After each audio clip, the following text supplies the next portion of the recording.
বাংলাদেশের মানুষ তো আমার পিটাইবো।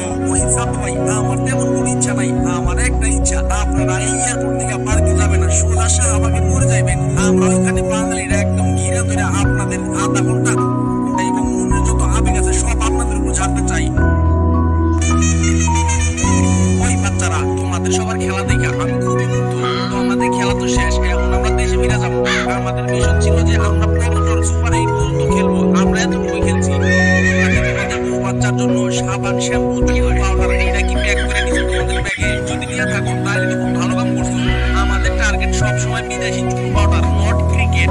স্যার আমি তো অনেক চিন্তায় আছি। আমি বিশ্বকাপে যে খেলাতে আইছি এই খেলাগুলো যদি আমি বাংলাদেশে ঢুকি, বাংলাদেশের জনগণ তো আমার পিটাইবো। ওই আমি পপকর্নটা থাকতে তখন টেনশন কিসের? আমি থাকি তখন কোনো চিন্তাই নাই, তোরা একদম নিশ্চিন্তায় থাক। রডের বদলে বাঁশ, লিটন কুমার দাস। কি হয় তুমি এত চিন্তা করো না। তারপর সাই লগে আমরা জিম্বাবুয়ের লগে একটা সিরিজ রাখবো, আর সেই সিরিজে তোমরা জিম্বাবুয়েকে একদম হোয়াইট ওয়াশ করে দিবা। তখন বাংলাদেশের মানুষ এই বিশ্বকাপের কথা মনে রাখবে না। যে বাংলাদেশের প্লেয়ার অনেক ভালো খেলে তখন এগুলো সব ভুলে যাবে। তখন আবার বাংলাদেশের প্লেয়ারের জয় জয় গান হবে বাংলাদেশে। স্যার আমরা তো খালি জিম্বাবুয়ের লগে জিতি, বড় কোনো দলের লগে খেলা থাকলে আমরা তো একদম প্যান ভরে মুখে দেই।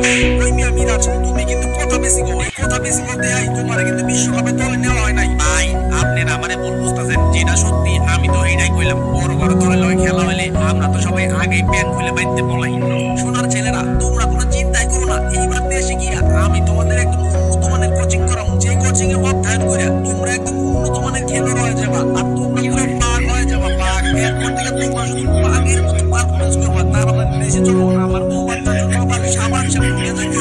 তুমি লিটন আমরা তো সবাই তোমার লাগে আছি, তোমার তো টেনশন মেশন করা লাগবে না। তাড়াতাড়ি দেশে চলো, আমার আবার দেশে গিয়া নতুন একটা শুরু করতে হবে। আরে ভাই টেনশন কি আর সাথে করি, আমি বিশ্বকাপের যে পারফরমেন্স দেখাইছি, যে খেলা দেখাইছি, এই পারফরমেন্স লইয়া যদি বাংলাদেশে যাই, বাংলাদেশের মানুষ তো আমার পিটাইব।